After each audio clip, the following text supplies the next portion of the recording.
Malaysia একটি দেশ, একটি শ্রমবাজার, লাখো বাংলাদেশি তরুণদের স্বপ্নের ঠিকানা, যেখান থেকে এসেছে হাজার হাজার কোটি টাকার রেমিটেন্স।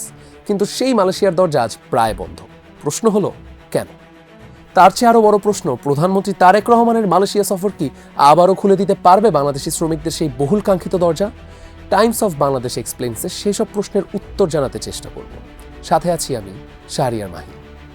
বাংলাদেশ থেকে জনশক্তি রপ্তানির তালিকায় মালয়েশিয়ার অবস্থান চতুর্থ। 1978 সালে মাত্র 23 জন শ্রমিকের যাত্রা দিয়ে শুরু হয়েছিল এই সম্পর্ক।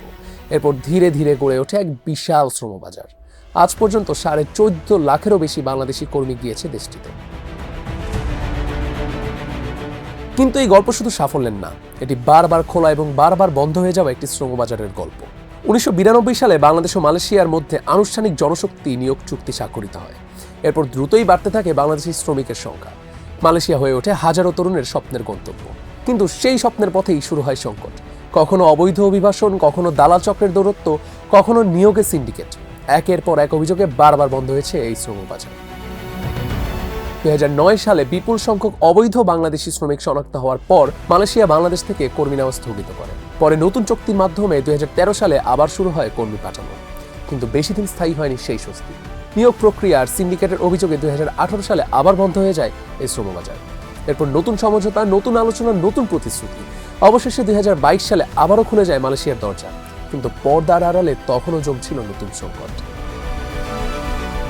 2023 সালে 3,51,000-এর বেশি বাংলাদেশি শ্রমিক মালয়েশিয়া গেলেও অনেকেই প্রতিশ্রুত চাকরি পাননি। কেউ হয়েছেন বেকার, কেউ বা নিখোঁজ, কেউ বা নির্যাতনেরও শিকার।